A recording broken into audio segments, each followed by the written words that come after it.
नमस्कार दोस्तों, बहुत बहुत स्वागत है आपका हमारे YouTube चैनल पढ़ते रहो विथ आर रंजन पर। आज हम लोग रुक्मणी प्रकाशन की जो किताब है बिहार एसएससी CGL 4 के लिए, उसका सेट नंबर 13 यहाँ पे डिस्कस करेंगे, ठीक है ना। बाकी सेट नंबर 1 से लेके और 12 तक मैंने वीडियोस सारे अपलोड कर दिए हैं चैनल पे, आप लोग ज़रूर उसको देख लीजिएगा। आप चैनल पे नए हैं तो चैनल को सब्सक्राइब कर लीजिएगा दोस्तों, और अपने बाकी दोस्तों तक भी शेयर कर दीजिएगा, ठीक है ना। चलिए हम लोग सेट नंबर 13 का पहला प्रश्न देखते हैं। वह दर्रा जो उपर्युक्त में से सर्वाधिक ऊंचाई में अवस्थित है, ठीक है। तो 4 हमारे पास ऑप्शन है, जोजिला, रोहतांग, नाथुला और खैबर, ठीक है। तो देखिए सबसे ऊंचाई पर जो स्थित है वो आपका नाथुला दर्रा है, ठीक है ना। नाथुला दर्रा जो है आपका सिक्किम में अवस्थित है और इसकी ऊंचाई है लगभग 4310 मीटर, ठीक है ना। और यह दर्रा सिक्किम राज्य और दक्षिण तिब्बत में चुम्बी घाटी को जोड़ता है, ठीक है। तो सबसे ऊंचाई पर जो स्थित है आपका नाथुला दर्रा है, ठीक है ना। और ये जो आपका खैबर दर्रा है, ये खैबर दर्रा आपको पाकिस्तान से अफ़गानिस्तान को जोड़ता है, ये भी ध्यान रखिएगा। रोहतांग दर्रा जो है, ये रोहतांग दर्रा कुल्लू को मनाली से जोड़ता है, ये भी ध्यान रखिएगा, ठीक है। और जोजिला दर्रा जो है वो श्रीनगर से लेह को जोड़ता है, ये भी आपको ध्यान रखना है। सबसे ऊंचाई पर स्थित है कौन सा, तो ये आपका नाथुला दर्रा आंसर हो जाएगा। इसकी ऊंचाई ये स्थित है 4310 मीटर पे, ठीक है ना। चलिए अगला प्रश्न देखते हैं हम लोग। निम्नलिखित में से कौन सी उष्ण एवं शुष्क पवनें नहीं है, ठीक है। तो इसमें से जो बोरा है ये आपका उष्ण और शुष्क पवन नहीं है, ठीक है। बोरा पवन जो है ठंडी पवन का उदाहरण है, ठीक। बोरा पवन एड्रियाटिक सागर के पूर्वी तट पर प्रवाहित होता है, ठीक है ना। चलिए, और ये हरमट्टन जो है आपको आप जानते होंगे कि सहारा रेगिस्तान में प्रवाहित होने वाला पवन है, ठीक है। और आपका जो जोंडा है, ये जोंडा पवन जो है आपका एंडीज के मैदानी भाग में प्रवाहित होता है, ठीक है। और देखते हैं हम लोग अगला प्रश्न क्या है। निम्नलिखित में से कौन कायांतरित चट्टानों का एक उदाहरण नहीं है, ठीक है। तो कायांतरित चट्टान का उदाहरण इसमें से कौन नहीं है, तो इसमें से जो आपका हैलाइट है ये आपका कायांतरित चट्टान का उदाहरण नहीं है, ठीक है। हैलाइट एक प्रकार का औषधि चट्टान है, ठीक है। और हैलाइट सोडियम क्लोराइड और जिसको हम लोग टेबल साल्ट बोलते हैं उससे बना होता है, ठीक है। हैलाइट का निर्माण शुष्क वातावरण में होता है, ठीक है ना। आगे देखते हैं अगला प्रश्न क्या है। अगला प्रश्न है कि जलवायु डेटा के मानचित्रण के संदर्भ में कौन सा शब्द एक मानचित्र पर सभी बिंदुओं के माध्यम से खींची गई रेखा को संदर्भित करता है जिसमें समान मात्रा में बादल होते हैं, ठीक है। तो जहाँ समान मात्रा में बादल होते हैं उनको हम लोग सममेघ रेखा बोलते हैं। बड़ा आसान सा ये आप देखिए, मेघ मतलब बादल होता है तो सममेघ रेखा बोलते हैं, ठीक है।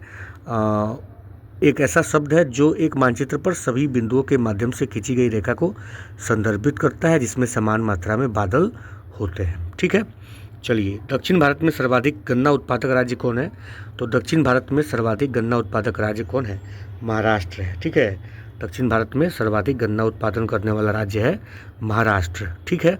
और देश में गन्ना का सर्वाधिक उत्पादन करने वाला राज्य कौन है, तो उत्तर प्रदेश है, ये भी आपको ध्यान रखना है, ठीक है। चलिए आगे देखते हैं अगला प्रश्न की तरफ। बड़े क्षेत्रों के विखंडन और ऊर्ध्वाधर विस्थापन के परिणाम स्वरूप किस तरह के पर्वतों का निर्माण होता है, ठीक है।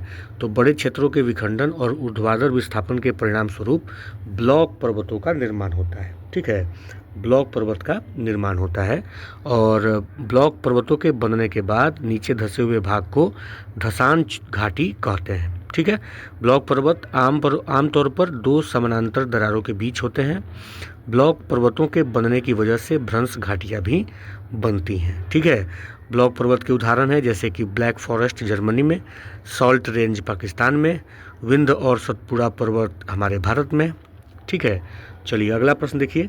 निम्नलिखित कोयला खानों में से कौन सी मध्य प्रदेश राज्य में स्थित है, ठीक है। तो मध्य प्रदेश में जो स्थित है वो सिंगरौली है, सिंगरौली, ठीक है ना। और सिंगरौली मध्य प्रदेश का एक ज़िला है, ठीक है। और यहाँ पे आप जानते होंगे कि NTPC के अधीन एक सिंगरौली ताप विद्युत परियोजना भी कार्यरत है, ठीक है ना। चलिए, भारत की जनगणना 2011 के अनुसार भारतीय जनसंख्या का कितना प्रतिशत ग्रामीण क्षेत्रों में रहता है, ठीक है। तो जनगणना 2011 के अनुसार भारतीय जनसंख्या का 68.8% जो जनसंख्या है वो ग्रामीण क्षेत्र में रहता है, ठीक है। और नगरीय क्षेत्र में 31.2%, ठीक है, 31.2%। ये भी ध्यान रखना है। और जनगणना 2011 के अनुसार सर्वाधिक ग्रामीण जनसंख्या प्रतिशत जो है हिमाचल प्रदेश का है 89.9%। और नगरीय जनसंख्या अगर देखें तो सर्वाधिक है कहाँ पे, तो गोवा में 62.2%। ठीक है। अच्छा, एक और चीज़ याद रखिएगा, 2011 की जनगणना के अनुसार देश में सर्वाधिक शहरी आबादी वाला राज्य कौन है, तो वो महाराष्ट्र है। ठीक है ना। 2011 जनगणना का शुभंकर याद रखिएगा, प्रगणक शिक्षिका थी, और इसका जो आदर्श वाक्य था, हमारी जनगणना हमारा भविष्य। ठीक है। चलिए, क्या है कि करेबास मृत्तिका जो जफरान केसर का एक स्थानीय प्रकार के उत्पादन के लिए उपयोगी है पाई जाती है। तो करेबास मृत्तिका जो पाई जाती है वो कहाँ पाई जाती है, तो कश्मीर हिमालय में पाई जाती है। ए आंसर हमारा हो जाएगा। ठीक है ना। कश्मीर में केसर की स्थानीय किस्म जाफरान की खेती की जाती है। और करेवा शब्द का अर्थ होता है स्थानीय भाषा में एक ऊंची पठारी भूमि। ठीक है ना, ध्यान रखिएगा। तो कश्मीर हिमालय आंसर हो जाएगा। और जाफरान, केसर, करेवास, इन सब वर्ड्स को याद रखिएगा, इससे क्वेश्चन बन रहे हैं आजकल। ठीक है। करेवास मृत्तिका कश्मीर हिमालय में स्थित कश्मीर की घाटी में पाई जाती है। ठीक है। और सबसे ज़्यादा जो विश्व में केसर की खेती होती है वो ईरान में होती है। ठीक है। चलिए, अगला प्रश्न है कि निम्नलिखित में से कौन सी नदी गंगा की सहायक नदी नहीं है। ठीक है। तो गंगा की सहायक नदी इसमें से इंद्रावती नहीं है। ठीक है ना। इंद्रावती जो है गोदावरी की सहायक नदी है। बाकी सोन, जमुना और गोमती जो है आपके गंगा की सहायक नदियां हैं। ठीक है। इंद्रावती नदी का उद्गम उड़ीसा के कालाहांडी जिले के रामपुर थुयामूल में होता है। ठीक है ना। और इंद्रावती नदी पर चित्रकूट जलप्रपात है, ये भी आपको ध्यान रखना है। ठीक है। अगला प्रश्न देखिए, निम्न में से कौन सा हार्मोन मानव प्लेसेंटा द्वारा स्रावित नहीं होता है। ठीक है। तो मानव प्लेसेंटा द्वारा जो स्रावित होने वाले हार्मोन हैं, जैसे कि ह्यूमन कोरियोजेनिक गोनेडोट्रोपिन, ठीक है, oestrogen, progesterone, human placental lactogen, ये सब जो है मानव प्लेसेंटा द्वारा स्रावित होने वाले हार्मोन हैं। ठीक है। और इसमें से जो LH आपको दिख रहा है, LH डी नंबर आंसर हो जाएगा। LH का मतलब हुआ ल्यूटिनाइजिंग हार्मोन। ये अग्र पीयूष ग्रंथि में गोनेडोट्रोपिक कोशिकाओं द्वारा उत्पन्न किया जाता है। ठीक है। तो डी आंसर हो जाएगा। तत्कालिक गर्भ निरोधक प्रभावी होते हैं यदि प्रयोग किए जाए। तो तत्कालिक गर्भ निरोधक प्रभावी होते हैं जब ये समागम के 72 घंटे के अंदर, ठीक है, 72 घंटे के अंदर यूज किए जाए, प्रयोग में लाए जाए। ठीक है ना। तो बी आंसर हमारा हो जाएगा। ये असुरक्षित समागम गर्भ निरोधक युक्ति के असफल होने या अन्य किसी प्रकार से अवांछित गर्भधारण को रोकते हैं। ठीक है ना। तो बी आंसर हमारा हो जाएगा। उसके बाद देखिए, भौतिक राशि जो अदिश है वो इसमें से कौन है, तो इसमें से जो अदिश राशि है वो कौन सा है, विद्युत क्षेत्र फ्लक्स, ये आपका अदिश राशि है। ठीक है। और विद्युत क्षेत्र फ्लक्स का सूत्र होता है theta equal to EA cos theta. ठीक है ना। यह विद्युत क्षेत्र तथा सदिश क्षेत्रफल का अदिश गुणनफल होता है और इसलिए यह एक अदिश राशि है। ठीक है। और विद्युत फ्लक्स किसी बंद क्षेत्र से गुजरने वाली कुल विद्युत बल रेखाओं की संख्या है। ठीक है। विद्युत फ्लक्स का ऐसा ही मात्रक होता है वोल्ट इंटू मीटर। ठीक है। चलिए, अगला प्रश्न देखिए। अगला प्रश्न क्या है, किस द्रव की श्यानता सबसे अधिक होती है। ठीक है ना। तो इसमें देखिए, जल है, ग्लाइकोल है, अल्कोहल है और एसीटोन है। तो इन सभी ऑप्शंस में से आप देखेंगे तो ग्लाइकोल की जो श्यानता है वो सबसे अधिक होती है। ठीक है ना। और श्यानता का मतलब एक तरल पदार्थ का प्रवाह के प्रति प्रतिरोध है। ठीक है ना। उच्च श्यानता की जो सामान्य इकाई है वो सेंटीपॉइज है, ये भी आपको ध्यान रखना है। ठीक है। चलिए, आगे बढ़ते हैं अगले प्रश्न की तरफ। चलिए, अगला प्रश्न देखते हैं कि निम्नलिखित में से कौन सा एक भारत में कहवा उत्पादन में अग्रणी है। ठीक है। तो भारत में कर्नाटक जो है वो कहवा यानी कि कॉफ़ी के उत्पादन में अग्रणी है। ठीक है ना। और विश्व का लगभग 3.14% कहवा का उत्पादन भारत में होता है। भारत में कहवा की 2 किस्में उगाई जाती हैं, एक अरेबिका है और दूसरा रोबस्टा है। ठीक है। और एक और चीज़ याद रखिएगा कि कॉफ़ी बोर्ड भारत में बेंगलुरु में स्थित है। ठीक है। चलिए, आगे देखते हैं। बांधों और उनकी स्थिति वाले राज्यों का निम्नलिखित में से कौन सा युग्म सुमेलित नहीं है। ठीक है। तो स्टेनली जलाशय तमिलनाडु, ये ठीक है। और नागार्जुन सागर आंध्र प्रदेश, ये भी ठीक है। और उसके बाद शांति सागर केरल, ये देखिए ये आपका रॉन्ग है।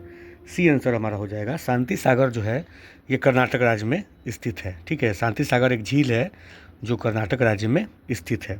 और ये चौथा भी ठीक है, गोविंद सागर हिमाचल प्रदेश, ये भी आपका ठीक है, कोई दिक्कत इसमें नहीं है। ठीक है, आगे आगे देखिए, हम लोग आगे प्रश्न देखते हैं। भारत के किस राज्य को लुढ़कती पहाड़ियों की भूमि के नाम से जाना जाता है? तो भारत के मिजोरम को लुढ़कती पहाड़ियों की भूमि के नाम से जाना जाता है। ठीक है, मिजोरम की सबसे ऊंची चोटी याद रखिएगा, फोंगपुई प्लांग। ठीक है ना, ध्यान रखिएगा। और मिजोरम की राजधानी है आइजोल, ये आप जानते होंगे। चलिए आगे बढ़ते हैं। अगला प्रश्न है कि निम्नलिखित में से कौन सी नदी बंगाल की खाड़ी में गिरती है? ठीक है, तो देखिए सिंधु, नर्मदा और ताप्ती, ये तीनों जो हैं ये बंगाल की खाड़ी में नहीं गिरती हैं। ये तीनों के तीनों आपको अरब सागर में गिरती हैं। ठीक है ना, और कावेरी जो है ये आपके बंगाल की खाड़ी में गिरने वाली नदी है। ठीक है, कावेरी नदी मैसूर पठार के दक्षिणी भाग से निकलती है और कावेरी नदी पर ही शिव समुद्रम जलप्रपात है, जो आपको ध्यान रखना चाहिए। ठीक है, दक्षिण भारत की बहुत पवित्र नदी है कावेरी नदी, इसीलिए इसको दक्षिण भारत की गंगा के नाम से भी जाना जाता है। ठीक है ना, चलिए अगला प्रश्न क्या है। भारत में कानून द्वारा स्थापित प्रक्रिया का सिद्धांत किसके संविधान से लिया गया है? तो कानून द्वारा स्थापित प्रक्रिया का सिद्धांत लिया गया है जापान से। ठीक है, कानून द्वारा स्थापित प्रक्रिया का अर्थ है कोई कानून विधायिका या अन्य निकाय द्वारा विधिवत अधिनियमित या स्थापित किया जाएगा। ठीक है ना, तो यह लिया गया है कहाँ से? जापान से। अगला प्रश्न देखिए, क्वेश्चन क्या है। अनुच्छेद 249 के अंतर्गत संकल्प पारित करने के लिए राज्यसभा के कितने सदस्यों का समर्थन आवश्यक है? तो अनुच्छेद 249 के अंतर्गत संकल्प पारित करने के लिए राज्यसभा के उपस्थित और मतदान करने वाले सदस्यों का 2/3 बहुमत आवश्यक है। ठीक है ना, ये आपको ध्यान रखना है। और राज्यसभा को एक विशेषाधिकार है कि यदि राज्यसभा किसी राज्य सूची के विषय को राष्ट्रीय महत्व का विषय घोषित कर दे तो संसद उस पर एक बार में 1 वर्ष के लिए कानून बना सकते हैं। राज्यसभा अनुच्छेद 312 के अंतर्गत अखिल भारतीय सेवा का गठन या उत्साधन का प्रस्ताव पारित कर सकता है। ठीक है, और राज्यसभा में ही उपराष्ट्रपति को हटाने संबंधित प्रस्ताव सर्वप्रथम लाया जा सकता है। ठीक है, बाकी आप जानते होंगे कि राज्यसभा का धन विधेयक पर कोई विशेष अधिकार नहीं है। ये सब कुछ पॉइंट्स मैं क्वेश्चंस के आंसर के साथ साथ मैं आपको एक्सप्लेन कर देता हूँ, ताकि आप लोग उसको थोड़ा सा रिवीजन आपका होता रहेगा। और दोस्तों प्लीज़ अगर वीडियो अच्छा लग रहा हो तो लाइक कीजिएगा, अपने दोस्तों तक शेयर कीजिएगा। ठीक है, चलिए आगे देखते हैं। अगला प्रश्न क्या है। सर्वप्रथम राजनीतिक दल के संवैधानिक मान्यता प्राप्त हुई? तो सर्वप्रथम राजनीतिक दल के संवैधानिक मान्यता प्राप्त हुई थी, वो कब हुई थी? तो वो हुई थी 1985 में। ठीक है, 1985 में, ध्यान रखिएगा। और के तहत 1985 में दल बदल कानून के आधार पर राजनीतिक दल को संवैधानिक दर्जा प्राप्त हुआ था। ठीक है ना, उस समय भारत के प्रधानमंत्री राजीव गांधी थे। ठीक है, ये भी आपको ध्यान रखना है। चलिए आगे बढ़ते हैं हम लोग। अच्छा ये बताइए कि पहली बार चुनाव कब हुआ था हमारे देश में? तो संसदीय चुनाव हमारे देश में पहली बार जो हुआ था वो 1952 में हुआ था। ठीक है ना, पहला जो लोकसभा था उसका कार्यकाल था 17 अप्रैल 1952 से 4 अप्रैल 1957।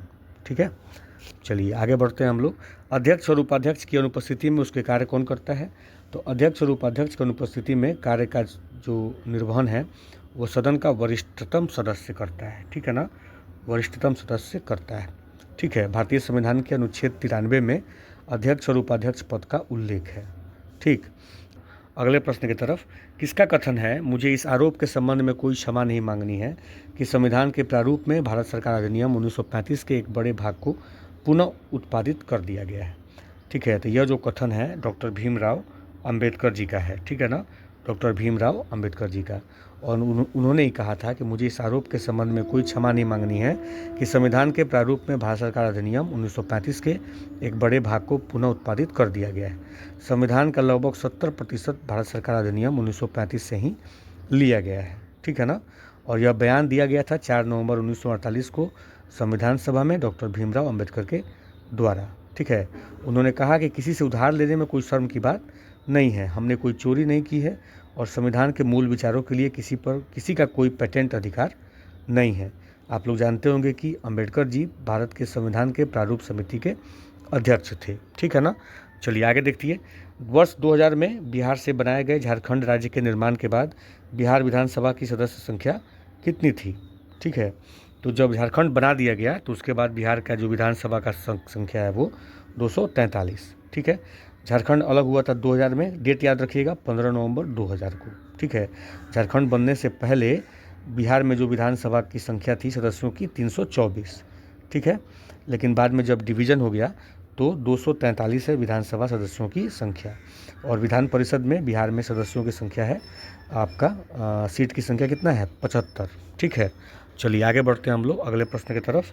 अगला प्रश्न है कि सिकिल सेल एनीमिया में ग्लूटामिक अम्ल वेलिन द्वारा प्रतिस्थापित होता है, निम्नलिखित में से कौन सा वेलिन के लिए ट्रिक कोड है। ठीक है, तो ये जो वेलिन है, वेलिन के लिए ट्रिक कोड है GAA। ठीक है, वेलिन के लिए ट्रिक कोड याद रखिएगा GAA। ठीक है ना। सिकिल सेल एनीमिया एक अप्रभावी ऑटोसोमल जीन विकार होता है। ठीक है, और यह बीटा ग्लोब्यूलिन को कोड करने वाले दोषपूर्ण जीन की वंशागति के कारण होता है। ठीक है ना। और ये आपको ध्यान रखना है कि सिकिल सेल एनीमिया में लाल रक्त कोशिकाओं का आकार हंसिए के समान हो जाता है, जिससे ऑक्सीजन वहन की क्षमता घट जाती है। ठीक है, उसके बाद देखिए, रोगी में लक्षणों को देखकर कई रोगों का निदान किया जा सकता है। लक्षणों में कौन सा समूह निमोनिया का संकेत है। ठीक है, तो श्वसन में कठिनाई, बुखार, ठंड लगना, खांसी और सिर दर्द। ठीक है, निमोनिया आप जानते होंगे कि फेफड़े का संक्रमण है जो बैक्टीरिया के कारण होता है, और जब यह होता है तो फेफड़ों के छोटे वायुकोष्ठ को प्रभावित करता है। वायुकोष्ठ जो है वो फूल जाती है और द्रव से भर जाती है, जिससे सांस लेना मुश्किल हो जाता है। ठीक है, चलिए आगे देखते हैं। एक दृढ़ उष्मारोधी पात्र में किसी आदर्श गैस को निर्वात के विरुद्ध मुक्त रूप से प्रसारित किया जाता है। इस प्रक्रिया में गैस में क्या होता है। तो इस प्रक्रिया में गैस में आंतरिक ऊर्जा की कमी हो जाती है। ठीक है, आंतरिक ऊर्जा का ह्रास हो जाता है। ठीक है, गैसों के फैलने के कारण आंतरिक ऊर्जा में कमी आ जाती है। गैस की आंतरिक ऊर्जा उसके अणुओं की गति पर निर्भर करती है। तापमान जितना अधिक होगा अणुओं की गति उतनी ही तेज होगी और आंतरिक ऊर्जा उतनी ही अधिक होगी। ठीक है, आदर्श गैसों के लिए आंतरिक ऊर्जा केवल तापमान पर निर्भर करती है। ठीक है, अगला प्रश्न है कि ध्रुवित प्रकाश के कंपन तल के घूर्णन की घटना को क्या कहा जाता है। तो ध्रुवित प्रकाश के कंपन तल के घूर्णन की घटना को प्रकाश सक्रियता कहते हैं। ठीक है ना, प्रकाश सक्रियता, बी आंसर हमारा हो जाएगा प्रकाश सक्रियता। जब प्रकाश की तरंगें केवल एक निश्चित दिशा में कंपन करती हैं तो इसे ध्रुवीकृत प्रकाश यानी कि पोलराइज्ड लाइट कहा जाता है। ध्रुवीकरण में प्रकाश की विद्युत क्षेत्रीय तरंगों को केवल एक ही दिशा में कंपन करने के लिए सीमित किया जाता है। ध्रुवीकृत चश्मे सूर्य के परावर्तित प्रकाश को कम करते हैं और यह आँखों को आराम प्रदान करने में और स्पष्ट दृष्टि देने में मदद करते हैं। ठीक है, कैमरे में भी ध्रुवीकृत फिल्टर का उपयोग किया जाता है, जिससे परावर्तनों और अनचाहे प्रकाश को कम किया जा सके। ठीक है, चलिए आगे बढ़ते हैं अगले प्रश्न की तरफ। वर्षा की बूंदों का गोलीय आकार समझाने के लिए जल के निम्नलिखित में से किस गुण का उपयोग किया जा सकता है। तो आप जानते होंगे, बड़ा आसान सा इसका उत्तर हो जाएगा पृष्ठ तनाव। ठीक है ना, पृष्ठ तनाव इसका आंसर हो जाएगा। ठीक है, और पृष्ठ तनाव के कारण द्रव का पृष्ठ क्षेत्रफल कम हो जाता है और इसलिए जल के दिए आयतन के लिए गोले का क्षेत्रफल न्यूनतम होता है। इसलिए हम कह सकते हैं कि पृष्ठ तनाव के कारण वर्षा की बूंदों का आकार गोलीय हो जाता है। ठीक है, ध्यान रखना है। और पृष्ठ तनाव केवल द्रव का गुण है, ये भी आपको ध्यान रखना है। तापमान के बढ़ने पर द्रव का पृष्ठ तनाव कम हो जाता है, ये भी आपको ध्यान रखना है। ठीक है, तो अगला प्रश्न है कि सल्फर तथा कार्बन डाइसल्फाइड का एक मिश्रण है तो विषमांगी और टिंडल प्रभाव दर्शाता है। ठीक है ना, सल्फर और कार्बन डाइसल्फाइड को जब हम लोग मिलाएंगे तो ये विषमांगी मिश्रण बनाएगा और टिंडल प्रभाव भी दिखाएगा। ठीक है, टिंडल प्रभाव क्या है, तो किसी कोलाइडल विलयन में उसके कण प्रकाश को फैलने के लिए पर्याप्त बड़े होते हैं। कोलाइडिक कणों द्वारा प्रकाश को फैलाने की घटना को टिंडल प्रभाव कहा जाता है। ठीक है, चलिए अगला प्रश्न देखते हैं कि किस समिति ने पंचायती राज चुनावों में राजनीतिक दलों की सहभागिता की अनुशंसा की थी। ठीक है, तो यह जो समिति थी अशोक मेहता समिति थी और इन्होंने अनुशंसा की थी कि राजनीतिक दलों की सहभागिता होनी चाहिए पंचायती राज चुनाव में। ठीक है, अशोक मेहता समिति का गठन हुआ था 1977 में जनता दल सरकार के टाइम पे। ठीक है, अशोक मेहता समिति ने पंचायती राज के 2 स्तरीय मॉडल की सिफारिश की थी और इस समिति द्वारा ग्राम सभा को समाप्त करने की सिफारिश की गई थी, लेकिन अशोक मेहता समिति की इस सिफारिश को स्वीकार नहीं किया गया था। ठीक है ना, चलिए आगे देखते हैं। उच्च न्यायालय के न्यायाधीशों को उनका कार्यकाल समाप्त होने से पहले की अक्षमता अथवा सिद्ध कदाचार के आधार पर उनके कार्यालय से किसके द्वारा हटाया जा सकता है। ठीक है, तो कैसे हटाया जा सकता है?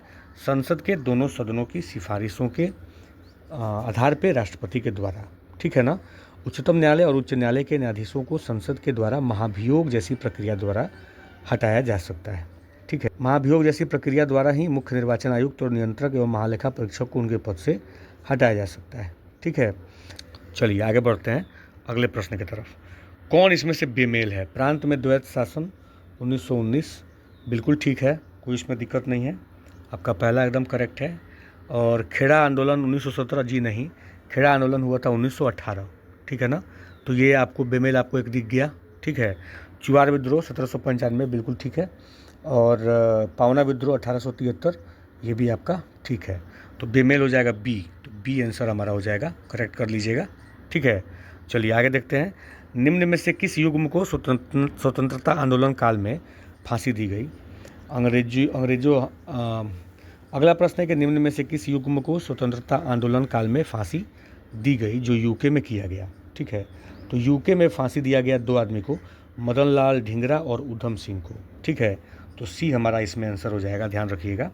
ठीक है, और 1909 में लंदन में भारतीय राष्ट्रीय संघ की बैठक में भारत राज्य सचिव कर्जन वाइली की हत्या मदन लाल ढींगरा के द्वारा की गई थी। ठीक है, और उधम सिंह के द्वारा 1940 में पंजाब का गवर्नर माइकल ओ डायर की गोली मारकर हत्या की गई थी। ठीक है ना, माइकल ओ डायर ही जो था वो जालियांवाला बाग हत्याकांड के समय पंजाब का लेफ्टिनेंट गवर्नर था। ठीक है, लाल ढींगरा और उधम सिंह। ठीक है, आगे देखिए अगला प्रश्न क्या है।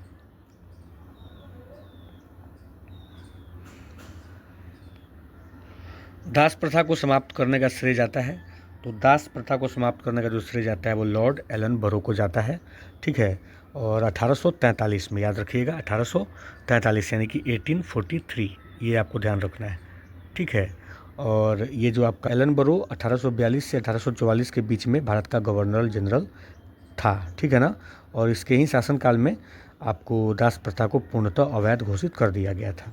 और इसी के शासनकाल में 1843 से भारत में रविवार की साप्ताहिक छुट्टी भी होती है, ये भी आपको ध्यान रखना है। ठीक है, किस अभिलेख से यह ज्ञात होता है कि स्कंदगुप्त ने हुडों को पराजित किया था? तो यह जो ज्ञात होता है वो भित्री स्तंभ लेख से ज्ञात होता है। भित्री गांव नामक स्थान पे भित्री स्तंभ अभिलेख से यह जानकारी मिलती है। ठीक है, कि स्कंदगुप्त ने हुडों को पराजित किया था। चलिए आगे बढ़ते हैं हम लोग। ये जो आपका मंदसौर अभिलेख है, इससे कुमारगुप्त की जानकारी प्राप्त होती है। ठीक है ना, चलिए आगे बढ़ते हैं अगले प्रश्न की तरफ। निम्नलिखित में से कौन सा पुरातात्विक स्थल सिंधु घाटी की सभ्यता से संबंधित नहीं है? ठीक है, तो इसमें से जो आपका ये आपका कौन सा बालाथल जो है, बालाथल आपका सिंधु घाटी सभ्यता से संबंधित नहीं है। बालाथल आहर बनास संस्कृति से संबंधित पुरातात्विक स्थल उदयपुर जिले में स्थित है। ठीक है, बाकी रोपड़, लोथल और कालीबंगा ये तीनों आप जानते होंगे कि सिंधु घाटी सभ्यता से संबंधित है। ठीक है, लोथल जो था वो हड़प्पा सभ्यता कालीन बंदरगाह था। ठीक है, लोथल से चावल का प्रमाण मिला है, कालीबंगा से जुते हुए खेत का प्रमाण मिला है। ठीक है, और रोपड़ से मालिक के साथ कुत्ते को दफनाने का प्रमाण मिला है। ठीक है, 1856 में लॉर्ड कैनिंग के कार्यकाल के दौरान कौन सा सुधार अधिनियम पारित किया गया था? तो लॉर्ड कैनिंग के कार्यकाल के दौरान विधवा पुनर्विवाह सुधार अधिनियम पारित किया गया था। ठीक है, ध्यान रखना है लॉर्ड कैनिंग। और कैनिंग के समय 1861 में उच्च न्यायालय अधिनियम बनाया गया, जिसके तहत कलकत्ता, मद्रास और बॉम्बे में एक एक उच्च न्यायालय की स्थापना की गई। ठीक है, और कैनिंग के कार्यकाल के दौरान ही व्यक्तिगत सिद्धांत यानी कि राज्य विलय की नीति को समाप्त कर दिया गया था। ठीक है, चलिए अगला प्रश्न देखते हैं हम लोग। निम्न में से कौन सुमेलित नहीं है? पुनः जजिया कर, फरुखसियर, ये ठीक है, सुमेलित है, कोई दिक्कत नहीं है। मुसल्लीपट्टनम पर अधिकार, फोर्ड, ये भी ठीक है, कोई दिक्कत नहीं है। और सती प्रथा निषेध, ये भी ठीक है, विलियम बेंटिक। दास्ता का अंत, मेलकम, ये आपका रॉन्ग है। अभी हम लोगों ने डिस्कस किया कि लॉर्ड एलन बरो संबंधित है इससे। ठीक है ना, तो डी आपका आंसर इसमें हो जाएगा। ठीक है, उसके बाद देखिए कि राजनीतिक स्वतंत्रता राष्ट्र के लिए जीवनदायी होती है, ये कथन किसके द्वारा कहा गया था? तो ये जो कथन है अरविंद घोष के द्वारा कहा गया था। ठीक है ना, अरविंद घोष ने कहा था कि राजनीतिक स्वतंत्रता राष्ट्र के लिए जीवनदायी होती है। ठीक है, ध्यान रखिए। आगे बढ़िए, अगला प्रश्न हम लोग देखते हैं। अगला प्रश्न क्या है, निम्नलिखित में से कौन सा लिम्फोड ऊतक नहीं है। ठीक है ना, आपके पास ऑप्शन है स्प्लीन, टॉन्सिल और अपेंडिक्स और थाइमस। तो इसमें से जो अपेंडिक्स है लिम्फोइड ऊतक नहीं है। ठीक है, अपेंडिक्स जो है एक वेस्टियल ऑर्गन है, यानी कि अनुपयोगी है और वेस्टियल ऑर्गन है। ठीक है, तो सी आंसर हो जाएगा। निम्नलिखित में से कौन सी एक समुद्री मछली है। तो समुद्री मछली इसमें से देखिए, आपका जो हिल्सा है वो एक समुद्री मछली है। बाकी राहू, कतला, कॉमन कॉर्प, ये सब जो मछलियाँ हैं ये मीठे जल की मछलियाँ हैं। ठीक है, और हिल्सा जो है समुद्री मछली है। उसके बाद कि किरचॉफ का विद्युत धारा नियम आधारित है। तो किरचॉफ का जो विद्युत धारा संबंधी नियम है आवेश और विद्युत धारा संरक्षण नियम को प्रदर्शित करता है। ठीक है, तो ये आंसर हमारा हो जाएगा किरचॉफ का नियम। आगे बढ़ते हैं हम लोग, अगला प्रश्न देखते हैं। एक सुरक्षा फ्यूज में तार के गर्म होने का तापक्रम प्रत्यक्षतः समानुपाती होता है किसके। ठीक है, तो एक सुरक्षा फ्यूज में तार के गर्म होने का जो तापक्रम है वो प्रत्यक्षतः समानुपाती होता है धारा स्क्वायर के समानुपाती के। ठीक है ना, तो बी आंसर हमारा हो जाएगा, धारा स्क्वायर के समानुपाती के। ठीक है, विद्युत फ्यूज एक सुरक्षा उपकरण है जो विद्युत परिपथ को अत्यधिक धारा से बचाता है। ठीक है, चलिए, न्यूक्लिक अम्ल किसके बहुलक होते हैं। तो न्यूक्लिक अम्ल जो होते हैं वो न्यूक्लियोटाइड के बहुलक होते हैं। ठीक है, न्यूक्लियोटाइड यानी कि बी आंसर हमारा हो जाएगा। इसमें न्यूक्लिक अम्ल फॉस्फोरस डायस्टर बंध द्वारा जुड़े होते हैं। ठीक है, न्यूक्लिक अम्ल के निम्न घटक हैं जैसे कि शर्करा, फॉस्फोरिक अम्ल, नाइट्रोजनी क्षारक। ठीक है, ध्यान रखिएगा। उसके बाद चलिए आगे बढ़ते हैं हम लोग अगले प्रश्न की तरफ। गौतम बुद्ध का संबंध इनमें से किस प्रसिद्ध स्थान से है। ठीक है, तो इनमें से जो है आपको जानते होंगे कि लुम्बिनी जो है यहाँ से गौतम बुद्ध का संबंध है। गौतम बुद्ध का जन्म 563 ईसा पूर्व में शाक्य नामक क्षत्रिय कुल में कपिलवस्तु के निकट नेपाल की तराई में अवस्थित लुम्बिनी में ही हुआ था। ठीक है, तो डी आंसर हमारा हो जाएगा। इनमें से किसने नस्लीय भेदभाव के विरुद्ध संघर्ष करने हेतु नटाल भारतीय कांग्रेस की स्थापना की थी। तो नटाल भारतीय कांग्रेस की स्थापना महात्मा गांधी के द्वारा की गई थी। ठीक है, 1894 में। ठीक है ना, दक्षिण अफ्रीका में इन्होंने इसकी स्थापना की थी। ठीक है ना, और आपको पता होगा कि फिनिक्स फार्म की भी स्थापना महात्मा गांधी ने की थी, वो भी 1904 में, भारत लौटने से पहले। ठीक है, ध्यान रखिएगा। उसके बाद देखिए अगला प्रश्न है कि भारत का पहला स्वदेशी परमाणु रिएक्टर का संसाधन कहाँ शुरू किया गया है। तो भारत का पहला स्वदेशी परमाणु रिएक्टर का संसाधन गुजरात में शुरू किया गया है। ठीक है ना, गुजरात इसका आंसर हो जाएगा, ध्यान रखिएगा। ठीक है, गुजरात में काकरा पार परमाणु ऊर्जा परियोजना है जो भारत। चलिए, वीवो द्वारा भारत में सबसे बड़ा मोबाइल फ़ोन विनिर्माण संयंत्र कहाँ लगाया जा रहा है। तो वीवो द्वारा लगाया जा रहा है कहाँ पे, ग्रेटर नोएडा में। ठीक है ना, नोएडा इसका आंसर हो जाएगा। ठीक है, उसके बाद देखिए अगला प्रश्न हम लोग देखते हैं। अगला प्रश्न है कि विश्व स्वास्थ्य संगठन की पूर्व मुख्य वैज्ञानिक डॉक्टर सौम्या स्वामीनाथन को किस विश्वविद्यालय द्वारा मानद उपाधि प्रदान की गई है। डॉक्टर सौम्या स्वामीनाथन को कहाँ से मिला है, मैकगिल विश्वविद्यालय। ठीक है, मैकगिल विश्वविद्यालय कनाडा में स्थित है। ठीक है, उसके बाद देखिए अगला प्रश्न है, ब्राज़ील में आयोजित 17वें ब्रिक्स शिखर सम्मेलन में शामिल नवीनतम सदस्य कौन सा है। तो ब्राज़ील में जो आयोजित हुआ 17वां ब्रिक्स शिखर सम्मेलन, उसमें जो नवीनतम सदस्य है वो इंडोनेशिया है। ठीक है ना, इंडोनेशिया। ठीक है, और देखिए हम लोग अगले प्रश्न की तरफ बढ़ते हैं। अगला प्रश्न है कि 1 मई 2025 को भारत के किन 2 राज्यों का स्थापना दिवस मनाया जाता है। तो 1 मई 2025 को मनाया जाता है किसका, भारत के 2 राज्यों का, गुजरात और महाराष्ट्र का स्थापना दिवस मनाया जाता है। ठीक है ना, क्योंकि कि 1 मई 1960 को मराठी और गुजराती भाषियों के बीच संघर्ष के कारण मुंबई राज्य का बंटवारा करके महाराष्ट्र और गुजरात नामक 2 राज्यों की स्थापना कर दी गई थी। ठीक है, दुनिया की सबसे ऊंची चोटी माउंट एवरेस्ट को सर्वाधिक बार फतह करने का रिकॉर्ड किसने बनाया है। तो ये बनाया है रीता शेरपा ने। ठीक है, कामी रीता शेरपा ने दुनिया की सबसे ऊंची चोटी माउंट एवरेस्ट को सर्वाधिक बार फतह करने का रिकॉर्ड बनाया है।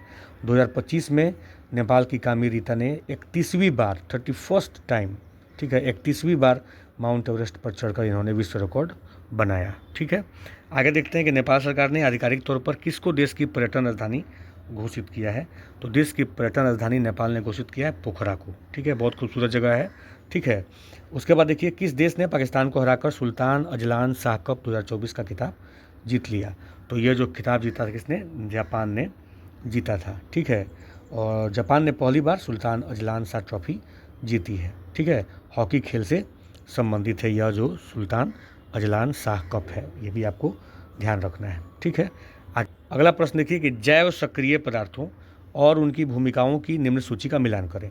एक तरफ जैव सक्रिय पदार्थ हैं और दूसरी तरफ उनकी भूमिका है। ठीक है, सबसे पहले है स्टेटिन। तो स्टेटिन क्या करता है, तो स्टेटिन जो है वो रक्त कोलेस्ट्रॉल को कम करता है, तो ए का हो जाएगा 3। ठीक है, साइक्लोस्पोरिन ए क्या करता है, तो साइक्लोस्पोरिन ए प्रतिरक्षा निरोधक कारक है। ठीक है, तो इसका हो जाएगा 4।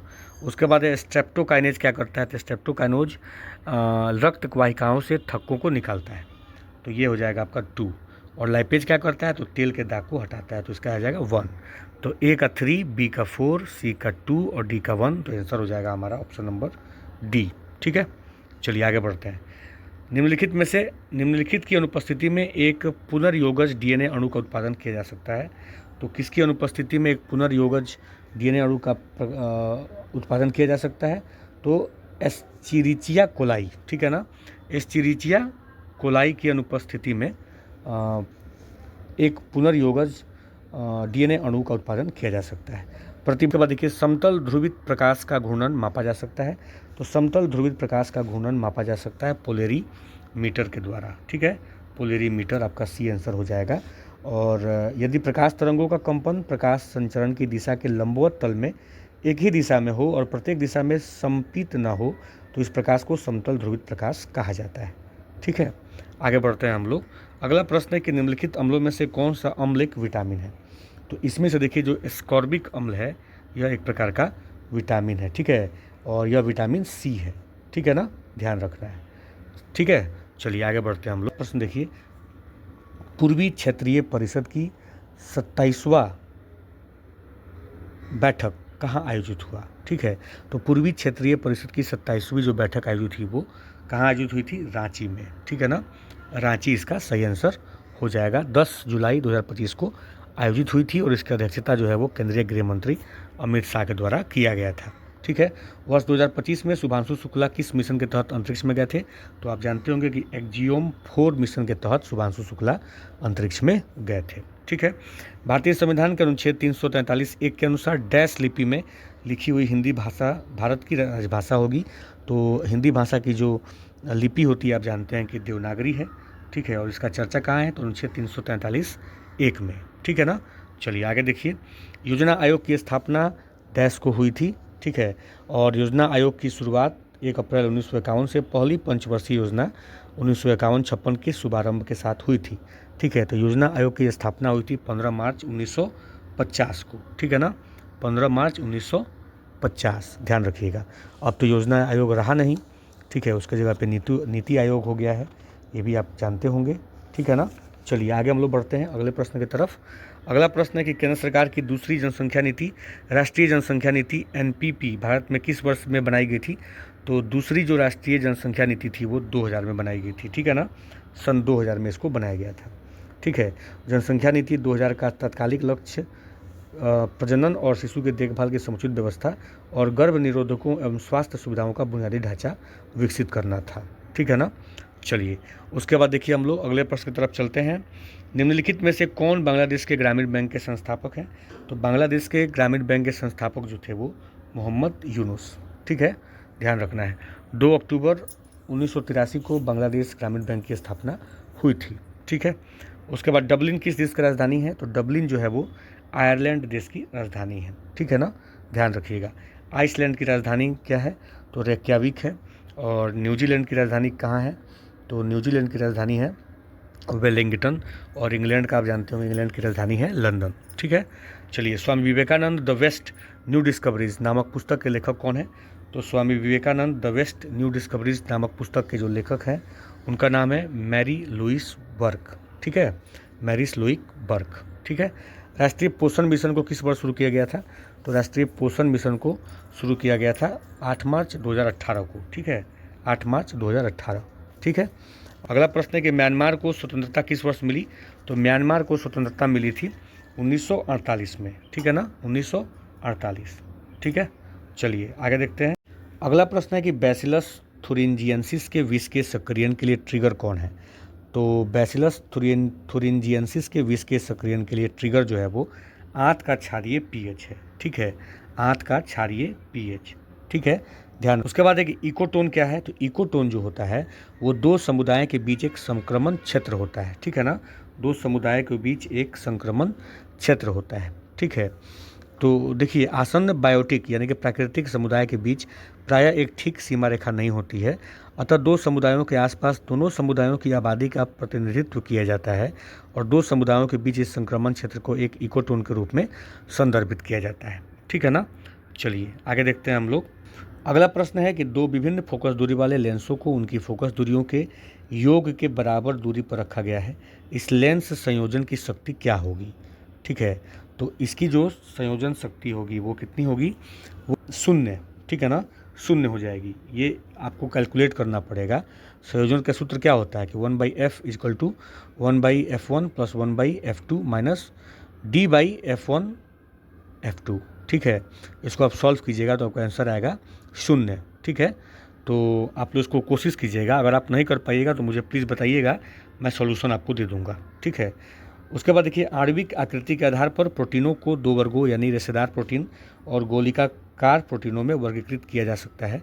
गोलिकाकार प्रोटीनों के उदाहरण इसमें से कौन है। तो गोलिकाकार प्रोटीनों के उदाहरण इसमें से जो है वो एल्ब्यूमिन है। ठीक है ना, और प्रोटीनों की वह संरचना जो पॉलीपेप्टाइड श्रृंखला के मुड़ने पर गोलाकार आकार में प्राप्त होती है गोलिकाकार प्रोटीन कहलाती है। ये प्रोटीन जल में घुलनशील होते हैं। ठीक है, जैसे कि एल्ब्यूमिन, जैसे कि इंसुलिन। ठीक है, तो इसमें आपका आंसर हो जाएगा ऑप्शन नंबर सी। ठीक है, तो ये रहा दोस्तों सेट नंबर 13 आप लोगों के लिए। ठीक से इसको रिवाइज कीजिए, पढ़ते रहिए और सफलता ज़रूर मिलेगी। आपके परीक्षा में बहुत कम समय बचा हुआ है, तो इसलिए बढ़िया से प्रैक्टिस कीजिए। मैथ और रीजनिंग का प्रैक्टिस भी खुद से करते रहिए, सेट्स बनाते रहिए। ठीक है, और मेरा वीडियो आपको पसंद आ रहा हो तो प्लीज़ लाइक कीजिएगा, अपने दोस्तों तक शेयर कर दीजिएगा और आप चैनल पर नए हैं तो सब्सक्राइब कर लीजिएगा